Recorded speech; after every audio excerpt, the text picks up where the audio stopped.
The new hire at my work is my college bully who took me on a fake date and used it as a chance to record me as a creep trying to prey on her. Should I use this as a chance to tell HR? Posted by you/do_construction7435. I, 34M, am a lead developer on a team at a mid-sized SaaS company with around 100 employees. We are large enough that there are employees we can see and recognize, but not necessarily know their names. Recently, we had a new hire, Krista, 33F, who joined the PM part of the project I'm working on. I have a history with Krista from college. In college, I was more in my shell. I didn't treat myself well and was very much an introverted nerd, with admittedly bad posture and poor fashion sense. Krista had quite a few friends in college, and while she wasn't super popular, she was well liked and conventionally attractive. We shared a few classes together, and one day she asked me for help with an assignment. I helped her, and we talked. She seemed genuinely friendly to me. I helped her with a few more assignments, and finally, she asked me if I wanted to meet her after class at a coffee shop to talk.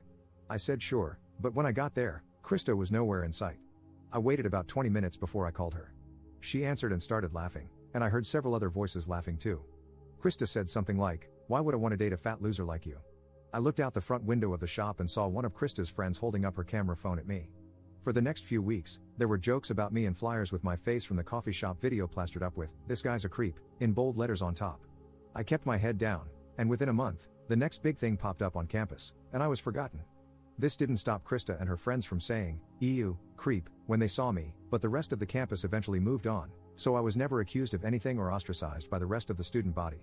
After college, I learned about self-care and usually am with other programmers, so I don't stand out as a social outcast. When Krista was introduced to our team, I don't think she recognized me. It's only been a week, but I want to know if bringing up the college incident to HR is worth it. Most of my rational brain wants to let this go, treat Krista as a new person, and move on. However, I have a small fear that she might tell a skewed version of the college events and sour the team against me. I wonder if I should at least disclose the incident to HR so that if she does start telling tales, I have some recourse. What should I do? Update 1. Yesterday, some things happened, some bad, but mostly good. There were mixed responses to my previous post, with most advising me to report the situation, though one HR professional suggested I shouldn't. Due to the mixed advice, I consulted a local employment lawyer.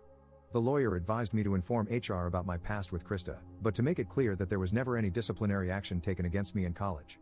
He asked if my job had a copy of my transcript, and I verified that it did. The lawyer also asked if there were any third parties who could verify the harassment and suggested I get their names and contact details if needed.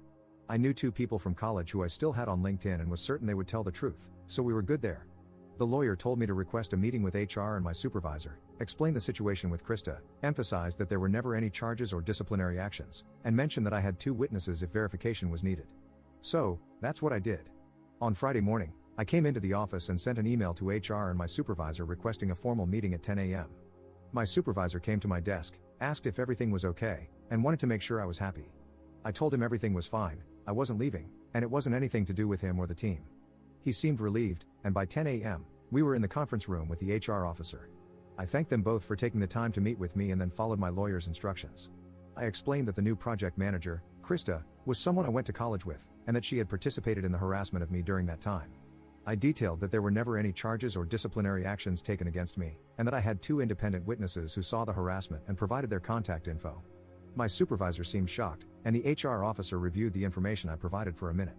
Then the 2 of them talked for a moment before finally calling Krista in. When Krista walked into the conference room and saw me, HR, and the team supervisor, she seemed shocked. HR started with something like, "We have been told you 2 have a past." Krista sat down and looked pretty shocked throughout. She did admit to the bullying but tried to reframe it as a misunderstanding repeatedly. She never outright said what the bullying was, but then she was told that since this was an incident in both our pasts that nobody once brought up again, it should stay buried. HR made it clear that this is not to be a funny watercooler story to share. Krista and I both agreed to that, but Krista still looked shaken. Noon was approaching as the meeting was wrapping up. My supervisor and HR reiterated that neither of us is to breathe a word about the college incident. We're professionals, and we're here to do a job. I went to the break room for lunch, and my appetite finally returned. The last few days had been stressful and I wasn't eating much. I sat at a table with the rest of the development team and we started eating. Halfway through my sandwich, another coworker, Sandy, 30F, came by and said, "So I heard an interesting story yesterday about you and Krista," with a big grin on her face. She didn't get further because my supervisor, who was at our table, stood up, pointed at Sandy, and across the room at Krista, and said, "You two, conference room, now." I wasn't privy to what happened in the conference room, but I did see the HR officer go into the room 2 minutes later, looking pretty pissed. I guess she got the call and was interrupted during lunch. I'm not sure what went on. The rest of my team asked what that was about. I said, I have no idea, and just kept eating. 5 minutes later, 2 more coworkers from other parts of the project were brought into the conference room. Lunch ended and we went back to work, but speculation was high. It wasn't until 3 p.m. that the conference room finally emptied. Krista looked like she had been crying, and the others who had been in the room with her seemed to treat her quite coldly. I'm not sure what this will mean, but it appears, for now, that Krista is still working here. I appreciate the lengths HR and my supervisor are taking to ensure this won't blow up further. Update 2. Monday wasn't a dumpster fire, so that was good. My supervisor and the HR officer brought everyone on the team into the big conference room. The HR officer said that we are a professional company, and while we do like to have fun, we are to be strictly professional and not gossip about other coworkers' personal lives. Sandy and the 2 other coworkers who were brought into the conference room on Friday looked pretty ashamed during this. Krista was sitting at the other end of the conference room table, and there seemed to be a noticeable distance between her and the other employees. My supervisor said he wants to consider this matter closed and for us to get back to offering great solutions to our clients. Everyone filed out of the conference room and went back to work. Lunch on Monday was pretty tense, but on Tuesday management had a local Mexican place bring in a Taco Tuesday for us, and the mood improved considerably. I don't gossip, but I did hear murmurs that Krista is now on her final warning and has been put on a performance improvement plan, all within her first 2 weeks. Not sure how true these rumors are, but with how isolated Krista now appears to be from the rest of the team, it is clear that everyone else is not willing to socialize with her beyond their work functions. I considered this matter closed myself, and if Krista worked hard and got her redemption arc, I'd have been fine with it. But then last night happened. I'm not sure where Krista got my address, but she was outside my house last night, and luckily my doorbell camera caught it, so I can pretty accurately transcribe it. She rang and asked if we could talk. I said through the digital doorbell that there was nothing to talk about and she better leave because this is now harassment. She pleaded for me to come outside and discuss it. I declined and emphasized she's not welcome. She then said she had a crush on me in college, that her friends found out she asked me to coffee and pressured her to turn it into a harassment campaign, and she was afraid of them disowning her for liking a guy like me. Guys, I wanted to laugh so freaking hard. I was socially awkward back in college, but even I knew this was BS. Hell, I wasn't even interested in Krista for a date, I thought she wanted to be my friend. I told her that I didn't care what she had to say, she had to leave. She told me I could just ask Sandy what she told her and it would clear this all up. I declined and said that this matter in the office is closed. Krista finally made an exaggerated sigh and walked off. I took the video recording from the doorbell and sent it to the employment lawyer. I will give it to my supervisor in HR today. I will be shocked if she lasts longer than this Friday now. Update 3.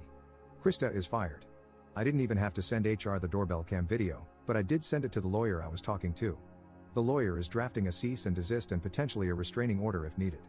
Krista somehow got my address from someone in IT.